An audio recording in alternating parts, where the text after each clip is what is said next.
Shalom, shalom frères et sœurs en Christ et bienvenue à la Rhapsodie de ce mardi 13 février 2024. Rhapsodie écrite par le pasteur Chris Oyakilome.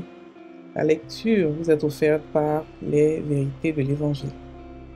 Le thème d'aujourd'hui est la parole en chair. Alléluia. Le verset de Jean 1, verset 14 qui nous dit « Et la parole a été faite chair et elle habitait parmi nous, pleine de grâce et de vérité.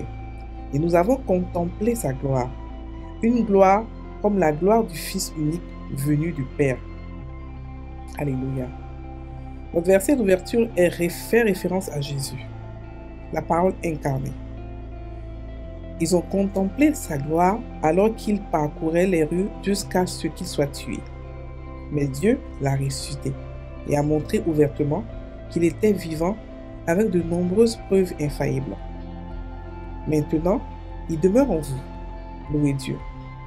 Ils attendent la parole, ils attendaient la parole, attendaient sa gloire dont parlaient les prophètes.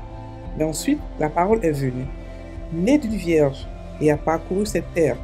Et pourtant, beaucoup ne l'ont pas reconnu. Il a demandé à ses disciples, « Que dit-on que je suis, moi le Fils de l'homme ?» Malheureusement, ils ne le connaissaient pas. Mais Pierre, par révélation, prit la parole et dit, « Tu es le Christ, le Fils du Dieu vivant. » Alléluia, dans Matthieu 16, verset 16. Jean l'appelle, la parole faite chair. Il nous donne l'origine réelle de l'homme, Jésus-Christ. Il est la parole qui a préexisté à la création et par qui toutes choses ont été créées. Jean 1, verset 1 à 3. C'était donc une pure merveille de voir la parole éternelle de Dieu, née d'une vierge et enveloppée de l'ange, grandir et marcher parmi les hommes. Pas étonnant qu'il est appelé Emmanuel, Dieu avec nous. Matthieu 1, verset 23 nous le dit. Il est né Emmanuel, mais aujourd'hui il est la parole vivante en nous. Chaque pas que Jésus faisait était la parole de Dieu en mouvement. Il était la parole personnifiée. Et le jour où vous l'avez reçu pour vivre en vous, vous êtes aussi devenu la parole faite chair, née de la même parole de Dieu, puisque vous avez été régénérés, non par une semence corruptible, mais par une semence incorruptible, par la parole vivante et permanente de Dieu. 1 Pierre 1, verset 23. Ainsi, comme Jésus, vous êtes la parole en mouvement, car tel il est, tel nous sommes aussi dans ce monde. 1 Jean 4, verset 17. Vous comprenez maintenant pourquoi nous sommes appelés épîtres, parole de Christ, dans 2 Corinthiens 3, verset 1 à 3. Vous êtes la parole en chair. Alléluia. Fin de la rhapsodie. Alors, cette rhapsodie renferme beaucoup d'informations. Alors, là, des informations superbes, sublimes. Il nous dit que Jésus a été fait chair. Écoutez, imaginez votre parole, votre voix. Vous parlez et votre voix devient vie. Il commence à grandir devant vous et marche devant vous. C'est ce qui s'est passé. La parole de Dieu. Et cette histoire nous montre que la parole de Dieu ne peut mourir. Parce que Jésus est mort et il a été ressuscité. La parole de Dieu ne peut pas mourir. Alors là, c'est impossible. Elle ne peut pas revenir. Elle revient toujours à lui. Elle ne peut pas être morte. Elle est toujours vivante. Ça, c'était une parenthèse. Alors, il nous dit ici que la parole a été incarnée. C'est-à-dire que la parole de Dieu a été contemplée, a été vue. Elle a parcouru les rues. Elle a même été ressuscitée. Et elle a montré des preuves infaillibles de sa résurrection. Mais c'est-à-dire que c'est quelque chose de... Franchement, il fallait être là-bas pour comprendre un peu ce que les apôtres ont vécu. Ok? Dieu était devant eux. La parole de Dieu, c'est-à-dire que la voix de Dieu était devant eux en train de marcher. Tout ce que Jésus faisait, c'était Dieu incarné. C'était la parole de Dieu incarnée. Ça devait être merveilleux et de voir Dieu en action sur la terre. C'est-à-dire que Dieu en chair sur la terre. La première fois, ça n'a jamais existé avant. On n'a jamais vu Dieu avant en chair. Il était impossible de le voir. Impossible. Mais il a fait venir sa parole, qui est devenue chair, qui est née d'une vierge. Et quand elle est venue, ils ne l'ont pas reconnu. Pourquoi? Parce qu'ils n'étaient pas habitués à sa parole. Ils ne le connaissaient pas. On reconnaît seulement quelqu'un qu'on connaît. Donc, il est venu, la parole est venue, et comme ils n'étaient pas dans la parole, ils n'étaient pas habitués à la parole. Quand la parole a parlé, ils n'ont pas reconnu. Ni eux, ni les disciples, ni même les pharisiens, ni même les docteurs de la loi. Personne ne l'a reconnu parce que personne ne s'intéressait à la parole. Ok? Personne, aucun ne l'a reconnu. Il était parmi eux, il marchait. La parole de Dieu qui était écrite dans les lettres avant marchait dans l'église de Jérusalem. Mais personne ne l'a reconnu. Parce que personne ne le connaissait avant. Ok? Donc, il a même demandé à ses disciples de qui dit-on que je suis? Mais ils ne le connaissaient pas. Il a fallu que Pierre, par révélation, ait la réponse pour dire que tu es le fils de Dieu, tu es le Christ, le fils de Dieu. Ok? Donc la Bible nous dit que la Bible appelle la parole faite chair. Donc, ça veut dire que la parole qui a existé avant la création, la parole, quand Dieu a dit que la lumière soit, cette parole-là, dans la bouche de Dieu, cette voix-là, est devenue la chair. Elle est devenue chair. Oh, Kassata Karabo. Elle est devenue chair et elle a habité parmi nous. Elle a grandi parmi les hommes, elle a été contemplée, elle a été vue. Elle a été Emmanuel, Dieu avec nous. Ok? Et maintenant, elle est parole, elle est vivante. Elle a toujours été vivante, elle est vivante. Ok? Donc, il nous dit ici que la parole de Dieu était la parole personnifiée. Ok? La parole de Dieu, pardon. La parole de Dieu. Et on peut aujourd'hui la personnifier. On peut la prendre et la mettre en nous.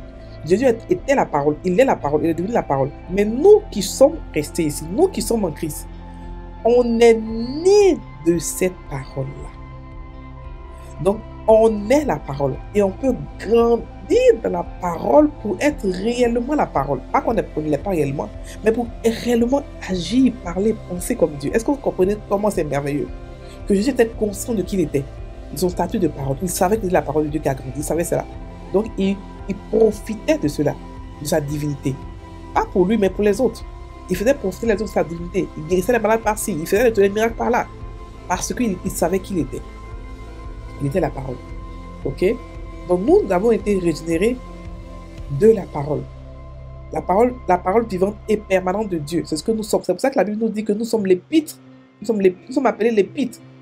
C'est-à-dire qu'on est la voix de Dieu. On est la continuité de Dieu, la continuité de Jésus. Est-ce que vous comprenez ce que je dis? C'est trop grand, c'est trop grave. Ok? La parole de Dieu a été faite chair. Elle a habité parmi nous. Les gens étaient choqués de la contempler. Maintenant, elle ne s'est pas arrêtée là.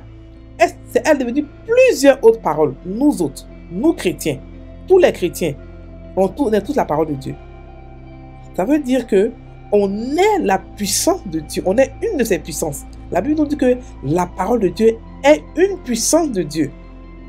Ça veut dire que nous aussi, on est une puissance de Dieu. Ça veut dire que nous aussi, on est Dieu. La parole de Dieu est Dieu. Ça veut dire que nous aussi, on est Dieu. Donc Dieu nous dit de plusieurs manières que vous êtes des dieux. Vous êtes ma parole. Vous êtes ma puissance. Vous êtes mes enfants. Ok? Donc, on est aussi sa parole, on est aussi une puissance de Dieu. Ok? Dans la Bible, nous dit que tel il est tel que nous sommes dans ce monde. Donc, si la parole a été contemplée dans le monde avant parce qu'il était parfait, nous aussi, on doit nous contempler. Pourquoi? À notre perfection en Christ. À la plénitude que Dieu a, que Dieu est de Dieu en nous. Et comment ça se passe? Très facile. Dans la parole. Plus on est dans la parole, plus on devient la parole. Plus on est dans la parole, on la médite, plus on agit et on pense comme la parole. La parole a un ministère. Elle parle, elle agit, elle n'est pas morte, elle est vivante, elle est puissante et elle est une puissance de Dieu. Donc plus on est dans la parole, plus nous devenons la parole et nous agissons comme la parole. Donc maintenant, parler comme Dieu, penser comme Dieu, agir comme Dieu, devient maintenant naturel pour nous. Parce que on devient la parole expressément et parce que on est dans la parole, on est né de la parole. Donc, lorsqu'on parle, on agit en tant que parole, on agit notre propre nature. Ok? Il faudrait que vous sachiez que quand Dieu a dit que la parole soit et que la parole fut, cette même parole-là, c'est pas notre parole-là, cette même parole-là, c'est ce qu'on est devenu. Ça veut dire que depuis la création du monde, on était là. Donc, Dieu a créé toutes ces choses, on était là, on était témoins. Donc, on peut répéter ce qu'il a créé parce que quand il a parlé, c'est nous qui l'avons sorti de sa bouche. C'est nous qui l'a parlé. C'est nous qui avons agi. C'est nous. On était là. On était présents. On était la parole. La même parole là, elle était là-bas, elle est venue après, elle a été incarnée en chair. Elle est morte, elle est ressuscitée. Elle est venue de nous. Elle est venue en nous, pardon. On est devenu ça, on est devenu elle. Ok? Donc, il n'y a rien qu'on ne puisse pas faire parce qu'on est une puissance de Dieu. On est pareil comme Dieu. Ok? Et donc, on a une de ses puissances. Il nous a aussi donné des puissances. Il nous a donné son nom, sa parole. Il nous a donné aussi son esprit. Donc, on est rempli de puissance. On n'est même pas une seule puissance de Dieu, on est des puissances de Dieu. On est l'âme ultime, la puissance ultime de Dieu. Sa plus grande puissance, c'est nous, ses enfants.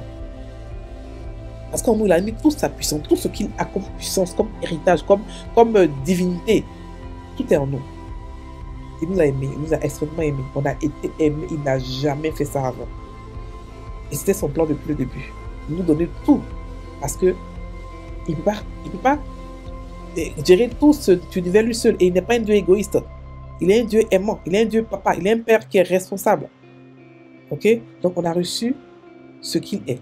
Il est la parole, on a reçu sa parole. Il est Dieu, on a reçu. Il est tout ce qu'il est, tout ce qu'il a, où il est, on a reçu.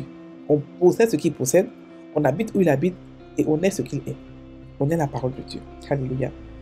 On va prendre la prière. Cher Père, je te remercie pour la vie extraordinaire que j'ai reçue en croyant et en recevant la parole. Maintenant, je suis la reproduction de la parole. Christ Jésus, la parole vivante, vit en moi et à travers moi. Ma vie est l'expression de ta volonté, de tes pensées, de tes idées et de tes opinions. Béni soit Dieu. Alléluia. Frères et sœurs en Christ, passez une bonne journée. Soyez bénis.